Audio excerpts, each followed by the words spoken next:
All right, welcome back to the Business Roundtable Podcast. This week we have another great guest. My name is David Carr, your host and founder of Steward Your Business. We have Steve Heroux here on the podcast. He is going to really dive into how to fix your sales team before it sinks you, really sharing the contrarian advantage. So welcome to the podcast, Steve. Glad to have you here.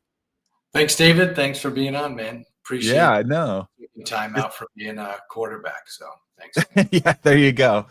I do get mixed up with that occasionally. So, no, it's great to have you here. I'm excited to kind of get into a kind of a no fluff conversation, if you will. What's going wrong in most small to mid-sized sales teams, Steve, where you have such a great experience and really unpacking some ways that companies are hiring wrong, leading poorly, losing deals, and really how to fix that and their sales going forward. And so, before we do that, I always like to have our new guests, particularly because we do have returning guests, but since you're brand new to our audience joining us, you have founded the Sales Collective. You are a best-selling author. You're a keynote speaker.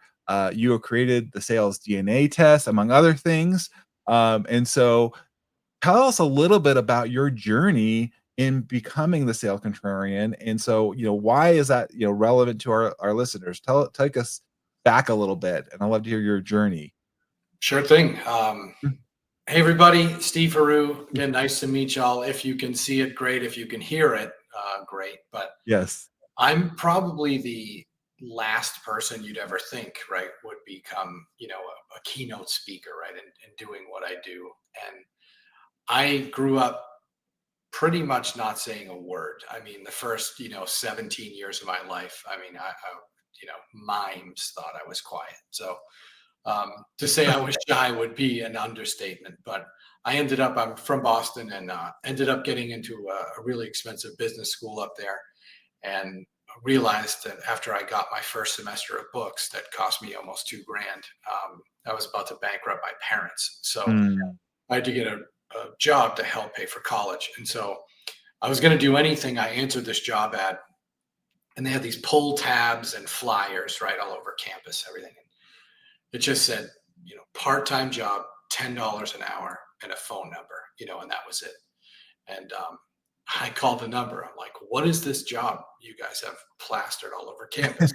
He goes, it's sales. And I said, so would I need to talk to anybody, or yeah, you have to talk to people. What's wrong with you? I go, don't you have a desk job or something, or data entry? And she's like, no. I said, well, what would I be selling? She goes, we'll let you know when you get down here. So I went to the interview, and I got hired. I obviously met their qualifications of, breathing and bleeding. So I went back and told my parents, and my parents, by the way, are the Costanzas from Seinfeld. So if anybody gets that joke, Oh yeah. that's kind of how I ended up like this. But so my dad goes, how'd it go, Stevie? I'm like, great, Dad, I got the job. That's awesome. What are you going to be doing? And I said, well, I think I'm going to sell knives door to door. And people on the call, podcast are laughing now because it's everybody knows Cutco knives. And so Yep.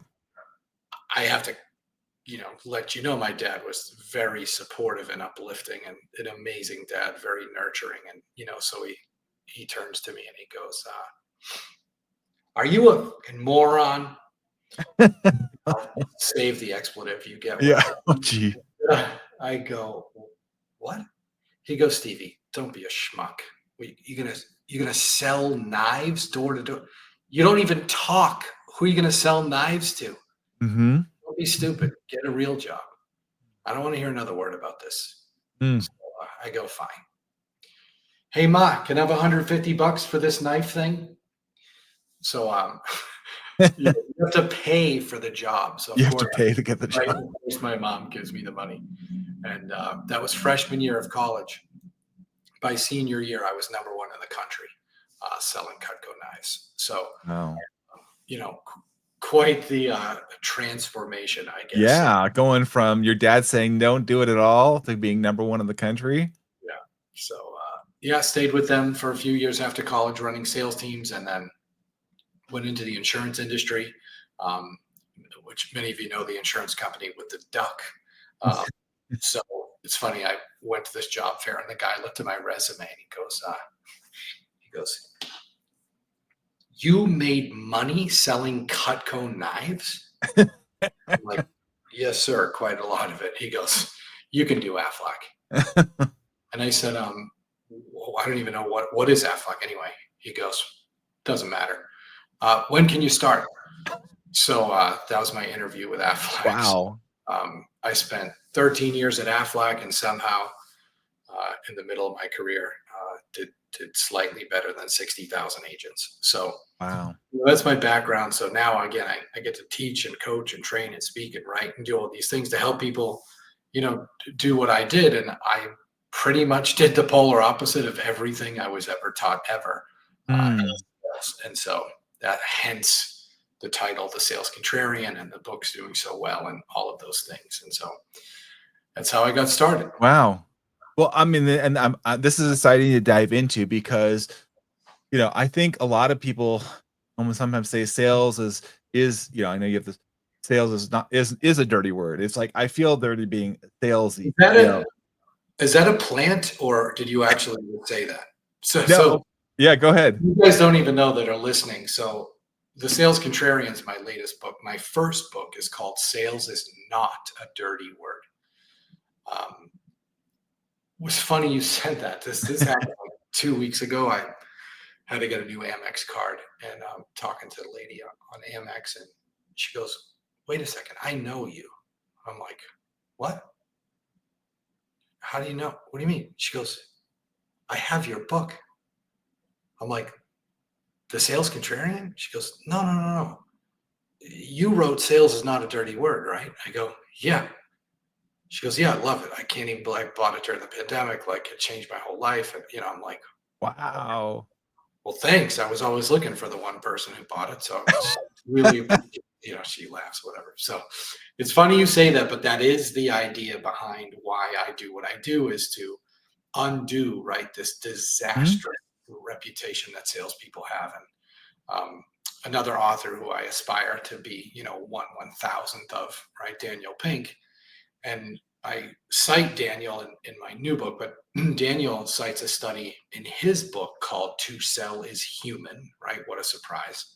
And there's a study that they cite where they asked people, thousands and thousands of people, what's the first word that comes to mind when you hear the word salesperson or sales, right? So y'all can look up the word cloud, but it's not endearing, okay? The word will say. And the number one answer was pushy. Then you have things like yuck, ugh, aggressive, smarmy, right? There's all these words. And if anyone listening doesn't already know the reputation salespeople have, this will solidify it. The 3 least trusted professions on this planet: salespeople, lawyers, politicians. What a crew.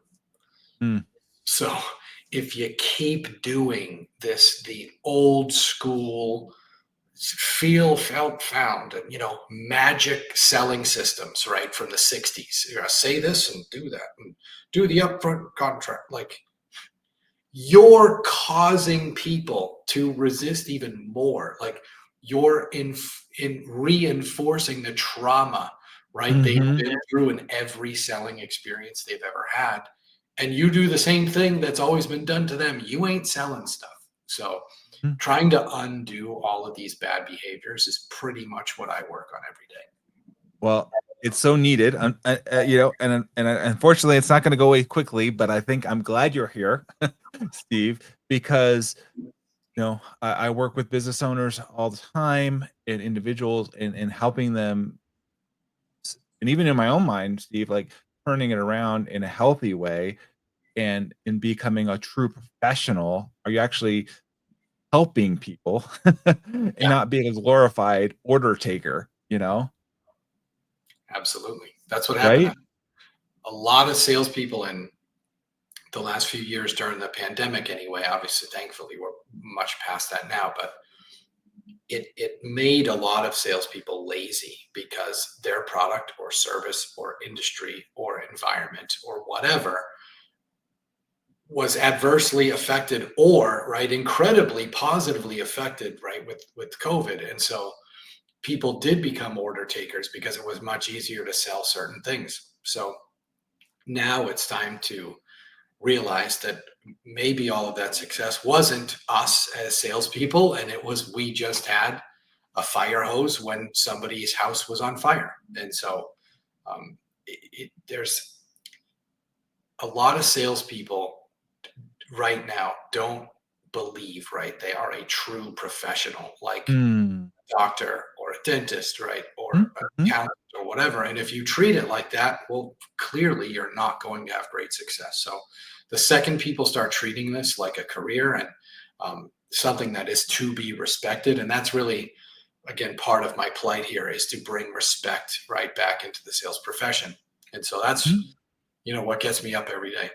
Yeah, well, absolutely. And whether you're, and I would say, Steve, as people are listening to this, whether you're the business owner or lead organization, um, you may not be the full-time salesperson, but aren't we in some ways you always doing some sort of selling? Yeah, I met a gentleman through Vistage we were talking about, and he had been in Vistage for 10, 20 years, long time, sold his company for $3 billion. Okay, I just met him randomly. He was listening to my Vistage talk. And at the end, I was like, man, Mike, that's pretty amazing what you've built and what you do. And, can I ask what your company was? Mhm. And he said, I ran a sales organization. I'm like, oh, that's interesting. How so? And he said, well, we manufactured pipes. And I'm like, man, this guy gets it, right? Because everyone is selling, right? The foreman has to sell shipping on his or her idea, Yep. right? The head of accounting, she's got to sell, her new design of a spreadsheet, right, to her. Mm. So, kids are obviously the best salespeople on earth. Yeah. Just never give up. But there's so much of that in life that we don't, understand. And another part of what I'm doing, which I think is really great to share, and if anybody would like to help, that would be awesome. I have a nonprofit that I call the Million Veteran Mission. So I'm going to teach 1 million veterans how to sell.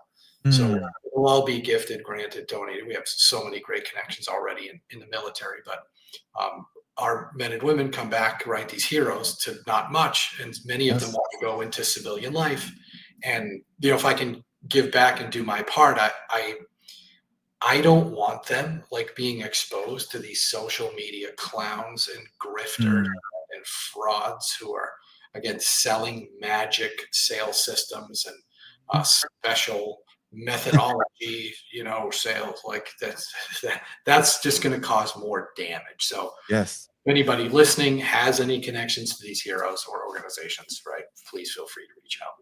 Yeah, absolutely. We'll make sure we put that in the show notes, Steve, and make sure you guys how you can connect with Steve. Steve and I are connected on LinkedIn, among other places, so that you can learn from this and can connect and support this mission. I think that's fantastic, Steve, because I think a lot of people, and speaking as a small business owner, we want to help people so much. Sometimes we don't know how to do the sales portion in an effective Yeah, manner. And like you said, we go on maybe a one size it's done. We're just trying to, we're self-sabotaging. We're trying these scripts or things that we're like, well, it worked in the past or somehow, and it's not working the way like you said. And we've got to like, hopefully heal this brokenness in sale in today's sales team. Because I know it bugs the heck out of me when I get people daily pitching me on emails or LinkedIn or whatever it is, this and I feel manipulated. I feel like you said pushy, like those right. things.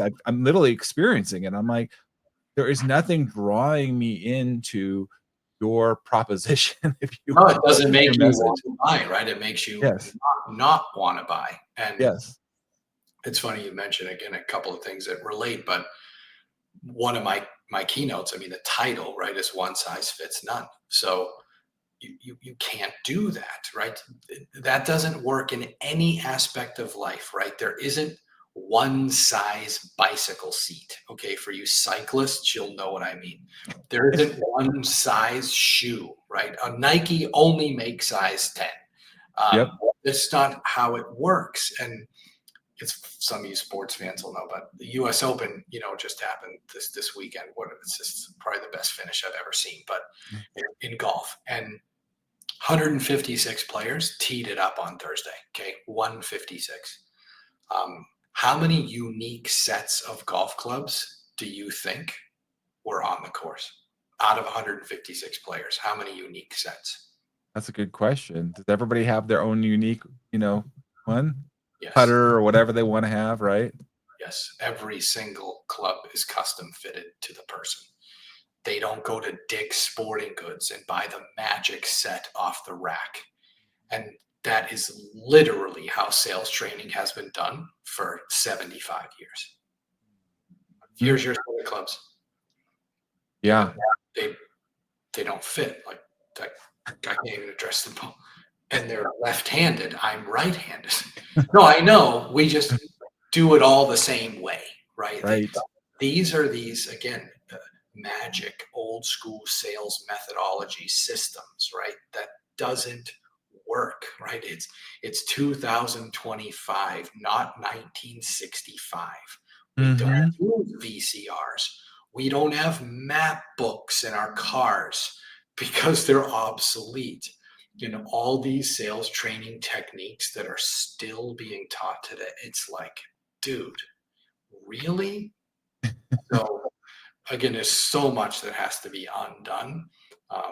But the proof is in the pudding, right? Talk to consumers and, ask if they like being manipulated, right? And talked down to and finagled and NLP'd and all of this crap that anybody with a working brain whose synapses connect can see what a salesperson is doing.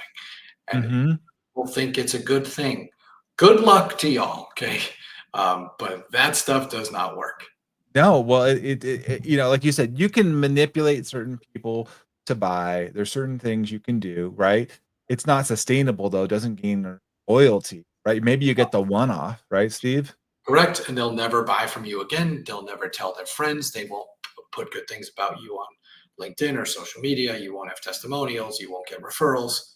But hey, you made the sale, right? And this is, again, what companies just are flat out insanely idiotically missing is like you're foisting these ridiculous quotas onto a salesperson for no reason at all. You just made stuff up in a boardroom that they have to sell this amount by this month or this quarter. And so you put massive amounts of undue pressure on a salesperson to arm wrestle a prospect into buying who's not ready to buy to meet your arbitrary number. So I can't even describe the idiocy of this. And in no other professional situation is this ever done, right? It is not done on Broadway, okay? It is not done in Hollywood. It sure as heck is not done on any major league sports team ever, right? They don't sit the players down before the season and arbitrarily assign the amount of receiving yards you need to catch this year. Yes. It defies logic. But that's what's done to salespeople, and leaders and CEOs and owners think it's a good thing. So again, it's a lot of undoing, has to happen. Yeah. Which again, it's frustrating, but when you meet the people that get it, and this is a part of sales I don't think a lot of people understand. And I asked this to a group I was speaking to last week, and there's two things I'm completely unqualified to talk about: marriage and parenting, right? I'm barely qualified to talk about this, but I asked people who are parents, right? I said, okay, who has a daughter, right? And I don't know if you have kids or. Yep, I do. Yep, I got two. Yep. You have a daughter? A 19-year-old daughter and a 16-year-old son. Okay, this is perfect. So you have a teenage daughter. Yes. I'll ask you the same question. Yeah. Should she date Whoever the hell wants to date her? No way. No Why way. not? Why not? Yeah, Why? they They're really gonna be want to. discriminating. I don't know what their intentions are. Yeah, You but know? they really want to date her. Isn't that a Yeah. qualification? No, it Oh, is not. so salespeople, listen up. Just because somebody wants to buy something from you does not mean you should sell it to them. That is not a qualification. You would not let your daughter do that. Why do you let your salespeople do that? Mm. Wow. You Wow. sell things to the wrong people. It's disastrous. But hey, you met your quota, so that must Right. be good, right? I mean, again, it's pure insanity. You're wasting time with bad customers. They will talk trash about you. You can never please them. They're Yes. often unprofitable. They tax your entire sales or delivery team. They will never say a good thing about you. You can't win. They're not going to reorder. They're not going to give you referrals. But you hit the goal. Yeah. No, Right? so important, Steve. So opposite of what should be done, but this is what people are taught, right? So Yeah. someone's within 3 square feet of me and they have some form of currency. I better extract it. Like what? No. Oh my gosh. No, I've seen it firsthand what you're talking about, Steve. I mean, I've been coming from the professional services industry, environmental consulting, just what you exactly said. You get an ambitious, proposal manager. Somebody wants to get the sale in, like, oh, they want to spend it. They get it in, they get excited. And then, like you said, it's just a cascading effect throughout the whole organization. Yeah. Like that you never if they're not happy, you keep having to like go back. Oh well, I shouldn't be charged for this, well that and the other thing, and then your team is frustrated because they're feeling the stress, and it goes down to the accounting. Hey, they're not paying their invoices in time or whatever. It's all of these things, Yeah. and we have to be really cognizant of that. And what you're saying, what I'm hearing you say, Steve, is think about this all the way back before you even hire the person. What is your overall plan?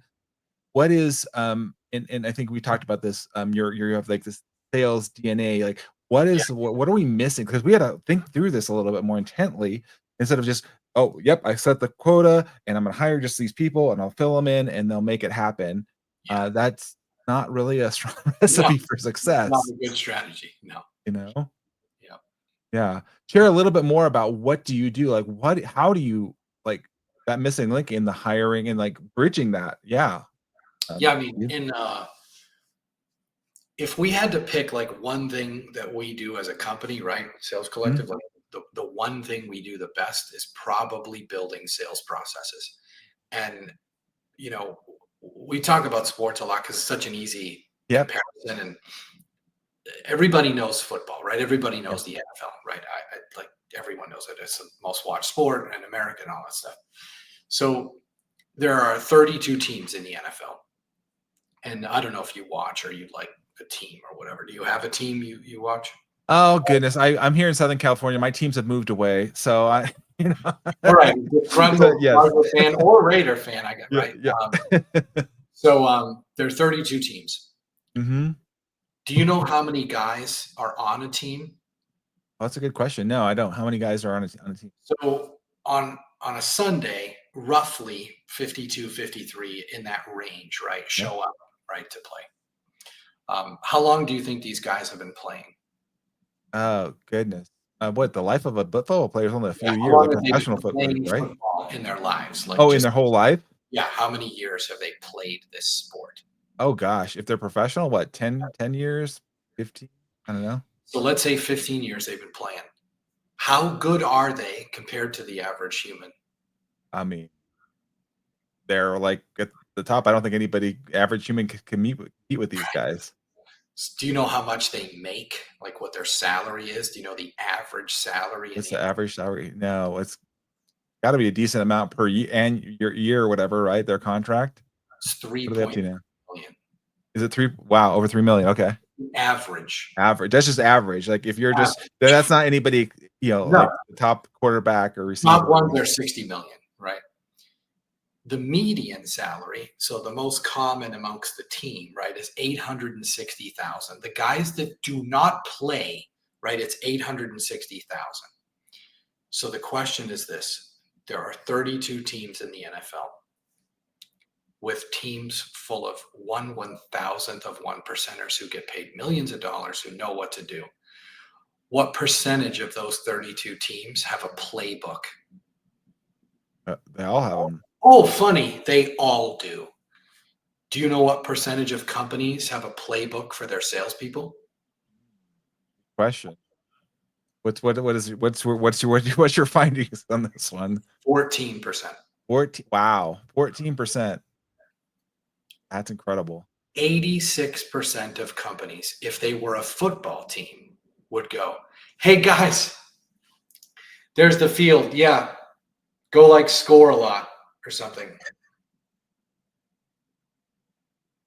And they expect to win games. Again, that is an insane thought. And moreover, these 32 teams that have a playbook, do you know how much they practice this playbook? Oh man, they're doing it every week, every couple days. I mean, they're out there, right? Yep. So this is a good one for people to realize with you and your teams. So on a Sunday, right, a game, Yep. on a Sunday, right, it's 3 hours and 15, 16 minutes for the broadcast. Like just to watch the game. Yep. is 3 hours long. The actual time on a clock in an NFL game is 60 minutes. Do you know how much time, football actually happens? Do you have any idea how many minutes the ball is in motion? Oh, that's a great question. Oh my gosh. Probably pretty low then, right? Because it's all the timeouts and what is it? 18 minutes. 18 minutes out of the 60 that you are actually playing, the ball is actually moving. Correct. Wow. So you've got 53 guys, right, that show up to work on Sunday. Yep. Do all 53 guys all play 18 minutes? No. Why not? You only can have so many people on the field at one time. Okay. Then also, right, so 11 out of 53, only 11. Yeah. And you have offense, you have defense. Yep. Oh, that's true. Special teams. So precisely 0 players play all 3 phases. None of them can, right? The most amount of minutes one player can possibly play on a Sunday is 6 minutes. That's incredible. Maybe if they're getting killed and they're on offense, they're not going to be on the field for 6 minutes because the defense is always out there because they're getting killed. So the most an NFL player could possibly work in a week is 6 minutes. And that person makes $3.3 million a year. So the question is this: how much time do these athletes put in to prepare during the week? If they get a chance to work for 6 minutes, how much time do they put in to prepare to possibly execute for those 6 minutes? Because that's what they get paid for, is the execution phase of the 6 minutes. That's how they make all the money. It's 65 hours a week. Wow. An NFL athlete, 65 hours of prep, game film, home study, weight room, practice field, running plays, all of that stuff, 65 hours for 6 minutes. What do you think the ratio is for salespeople? Oh my gosh. I would suspect much, much less. And leaders or owners or sales managers can't seem to figure out why they're not selling stuff. No playbook, no practice, no role play, no coaching, no idea what they're good, bad, or indifferent at. Go score a lot of points. Right. So even when you do get the opportunity to play, you're not prepared. You have no. Correct. And when they do get a chance to play, and maybe they fumble or run the wrong route or something, they get put on a football improvement plan. And that'll work. Yeah. Hey, Timmy, you better sell more shit.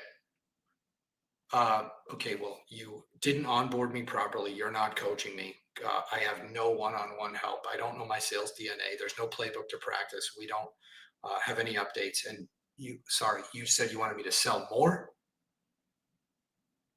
McFly, anybody home? Like, Right? This is 86% of companies, and they somehow can't figure out why we're not selling more. Yes. And so your new book, that's the sales, the Contrarian. Sales Contrarian, is really addressing this issue. It's saying, Yeah, look at these things. You're not considering these. yeah. It's funny, man. I had lunch with a kid yesterday, and he's a salesperson with one of our vendors, and he just wanted to meet. They gave us a referral, and it's so funny. It didn't work out because we didn't want the business. We turned it down, right? Because it wasn't a good fit for us. And we were just having lunch and just talking. It's like, man, I love the book and so on. And we were talking about goals, and which I think are incredibly idiotic. Goals cause so much damage. People have no idea, but we've been taught about goals. You got to have smart goals. This stuff, right? This is how myths get built, right? Is you just say something a bunch of times so people start to believe it.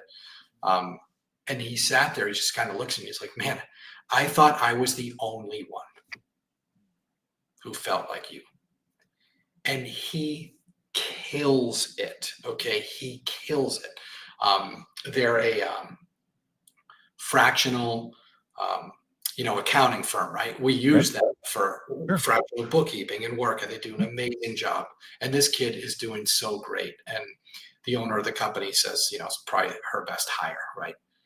He has no quotas. There are no goals, right? There are no weekly meetings. What's going on? You're right. None of that. He's allowed to be himself. He's like, I've never had a place that I enjoyed more. And he told me he doesn't even think he's good at sales, right? Which, because in his mind, he's like, well, I'm not using magic techniques, right? And he's like, man, you gave me so much confidence, right? And so we're so excited because he's going to do sales DNA test now, and he's going to go to an entirely new level he never even thought about. So That's awesome. it's just funny when you meet people, and again, you don't need to please everybody. Yes. You're not going to be everybody's cup of tea. Yes. So if people don't want to work with us, or they think the sales collective is dumb, or what, cool, go. There's plenty of other sales consulting companies you can go to. We don't take it personally. But the clients that we have that become our raving fans, like, we don't need everyone. We'll take a small percentage of people who get it. And that's, again, what people are not taught, right? To sell to everyone. So yes, right. No, and that really fits what I think why I love having you on the podcast, Steve, to your point of being authentic, being real, when you understand that about yourself. And I use a framework called the 5 voices, but the idea is understanding who you are as an individual, how you're unique, and then, like you said, who you're supposed to reach that resonates with that message and says, yeah, Steve's the person for me. He gets me. He understands me. Fantastic. But if we try to manipulate or try to conform ourselves to be somebody else that we're not, it's not good for either party. And that's like what you said sort of reminds me of why sales DNA is so important. And I know we don't have a ton of time left, so maybe we can sort of. Yeah, we're definitely going to have to come back on the podcast, Steve. People, everyone's taken an assessment before, right? Yep. Tons of them. And you know them all. And I know them all. But for people maybe not listening, these assessments, right, are personality, behavioral, aptitudinal, right? Intelligence, right? Skill-based. And there are about 2,500 assessments that you could purchase. Okay, 2,500. So unfortunately, most of them do not have something called predictive validity. And what predictive validity is can this assessment company back up the claims they made about the data and what you can derive from the data? Is it accurate? Is it trustworthy? Absolutely. Do you know what percentage of assessments are predictively valid? That's a great question. Don't know. I can say how important that is. What you're saying, kind of a science background. What's the justification? Yeah. What is that, Steve? 4%. Yeah. It's actually slightly under 4. 96% of assessments have about the same predictive validity as you shaking up a magic 8-ball or going to have your tarot cards read. And companies are using these for salespeople and for hiring. Like, Mm-hmm. so the reason we use sales DNA is because it is predictively valid.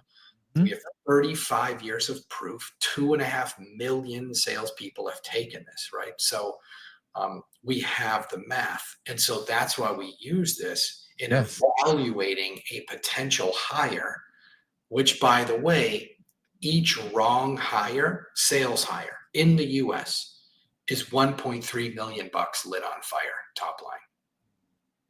1.3 million. And the success rate of companies in the US hiring salespeople is about 2 out of 10. So 2 out of 10 will become above average performers. So again, these companies, they don't know what they don't know. So Yep. they're trying to use some other assessment that has nothing to do with sales. And Sales DNA is specifically built to assess whether or not a salesperson can execute. Right? Can this guy throw a touchdown pass when the pressure's on? Can this gal hit a backhand up the line to win the French Open? All that matters is, can you execute? So that's why we use Sales DNA and why we measure so many things in a salesperson. And it's funny, I can see traction back there. So Yep. in the Titans, I have good eyes. So in the EOS vernacular, there's something called get it, want it, have the capacity to do it, right? GWC. And EOS will tell you if a person doesn't GWC a role, you have to get them out of the role, or obviously not put them in the role. In Sales DNA, that thing is called the will to sell. So we can measure whether or not a salesperson has the will to sell, which is desire to be great at sales, commitment to do the things they don't like to do, outlook to think positively in the worst situation. Motivation is what style are they motivated by? Extrinsic, intrinsic, altruistic. Responsibility is, do they blame others when they don't perform? So that's just one, right, of 21 things Sales DNA measures. Yep. And if a salesperson does not have the will to sell, there is precisely zero chance they become a top performer. I'd probably want to know that before I hire someone. Yes. I'd also probably want to know that if I run a restaurant and my executive chef doesn't have the will to cook, it's probably costing me a lot of dough. Yes. So we measure those things. We measure things like the need to be liked, which is prevalent in most salespeople, which kills them. We measure if they're uncomfortable discussing money. Can they recover from rejection quickly? And all of these other things we measure. And then what's unique about us is we built the world's first customizable one-size-fits-one training. So when someone does a Sales DNA test, which is unique to each person, we and their leaders know exactly where they're strong, where they're middling, where they need help. And that's how they're trained, right? And that's the part that companies don't ever get because they want to do the one-size-fits-all stuff. And well, we hired 10 salespeople. You got 90 days to hit this number we made up in the boardroom. Like, what are you talking about? Mm-hmm. Now, where'd you come up with the 90 days? Right. And second of all, you give them no chance. There is no process to follow. There is no training and coaching. They don't have a leader who can help them. They just have someone foisting orders at them who happened to be a good salesperson. So they decide, well, hey, they know how to sell. Let's just make them the sales manager. Yep. Oh my goodness, Steve, you're hitting the nail on the head. The idiocy of this, but maybe we'll save that for another time. But, you know, ladies and gents, airlines don't promote the flight attendant to pilot. Right. It's not how it works. And so if you don't have strong sales leaders, which is one of the other things we do besides processes and recruiting, right? But you have no chance if you don't have a strong leader, frontline leader of salespeople. You have no chance to become a world-class organization. It is not possible. You just hope you find Michael Jordan or Beyonce. Yeah, just like right. Yeah, doesn't do it. You know. But we can talk all day. But I know, Steve. I mean, this is so fantastic because here I want everyone to hear loud and clear. You know, how you're developing leaders, how you're defining these sales folks, hiring them, your optimization, developing them as leaders. It dovetails really what I do as Steward Your Business is aligning those people, with the rest of the team that Yeah, maybe aren't that so focused on sales specifically, as a product or a service, but really aligning that with the rest of the team, the leadership, the culture. Like you said, you need all the positions, right? If somebody says I'm the best and I'm the receiver and I'm gonna do it, you can't do all of them. So you correct. have to figure out where are you the right, the strongest, and So let that's your team get in position. great point, and that's part of why when we look at DNA, for example, if somebody's in outside sales, they have to be highly skilled and score high in hunting, reaching decision makers, networking. They can't need to be liked. They have to recover from rejection.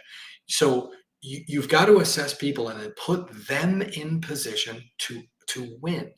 And someone asked us yesterday too, like, well, describe what you guys do. So the reason I named it the Sales Collective is because we have this unbelievably incredible team of amazing people first, but experts in what they do. So when we have clients that want our help with recruiting salespeople, they work specifically with Tab, right? She is amazing. All she does all day long is recruiting. That's what she does. When we work with clients who want us to help build their sales process, they get Orlando, who is a savant. All he does all day long is live, eat, and breathe sales process. When we want somebody that wants their sales team trained, that's Robin. When we have somebody that needs their sales leaders trained, that's Sean. So like we have this expert of levels in these silos. We would never say to a client, well, yeah, well, Sean can do it all. Or Mhm. Orlando, he can do it all. Like, no, that's their level of expertise. But a lot of our competitors, I don't even say they're competitors, but they'll be like, well, just hire a one person, right? This fractional CR, they do everything. Like, oh, really? They're an expert in training. They're an expert in sales process building. They're an expert in recruiting. They're an expert in coaching. Right? I've never met someone like that, so I'd love to see them because we can Yeah, probably go to right. the museum, right, or the zoo. We can all go and watch them. But I just don't like seeing people get taken advantage of, and companies selling this service of like, well, we can do all 5 of those. Oh, Yeah. really? So that's sort of what makes us unique as a sales collective. And luckily, having these amazing people in our organization that have come to us, most of them, right, because they just want to be in a place that they're put in a position to win, right? And that's Yes. the key to sales, right? You don't take someone who doesn't like to do outside sales and make them cold call for 100 days. You don't take a Good luck. network who's great among people and events, right, and community, things, and lock them in a room. Like, it's so. As we kind of leave our podcast, just think about Yeah. this, ladies and gents, and put people in position to execute their superpowers. Right, that's the key to leadership. Yeah, Steve. No, I appreciate that. I know we're going a little longer than we normally do on these episodes because you have so much great insights, and I really appreciate that. I hope you guys are hearing this loud and clear that, don't do this duct tape management, misaligned team. Come full transformation. Look at the areas of your sale. Like Steve has this whole process down, and this is where I love having people like you on the podcast, Steve, so that we can help together. Or I'm looking at on the other side of the team, coaching them and looking culture audits and how we're working holistically in that team because we want to unify them. Let's not just piecemeal this. Let's do it Yeah, in a comprehensive way. And I love that way that you're presenting it, Steve, because we don't want to pick up these arbitrary things like you mentioned. If it's just an arbitrary goal, I'm just pulling something out of air and just saying, throwing it out there and make it happen. It's like, no, let's learn from our mistakes and learn from Steve and his team, for example, to do it better. Let's not make the same mistakes. Steve, I really appreciate you being here thanks, on Dave. the podcast. It's been a blast. Thanks so much. Yeah, and people reach out a lot, have say nice things and so on, but we're not a ton on the whole social media thing. So, if anybody wants to connect, LinkedIn's usually the best place to find me, Steve Heroux, Heroux. And, I guess website, right? thesalescollective.com. We feel like we provide as much great content as we can. We're always continuing to put that out there. And, Absolutely. with, Brady and Connor on the exec team and our awesome staff. So again, if there's anybody who wants to say hi, please do connect, right? We love to keep meeting new people. Yeah, absolutely. Thank you, Steve. We'll make sure all that is in our show notes. Leave comments, any comments you guys have. Of course, we'll encourage you guys to subscribe, comment, like, all of that good stuff. If you're on YouTube or your favorite podcast platform, on LinkedIn and stuff. We really appreciate you joining us here on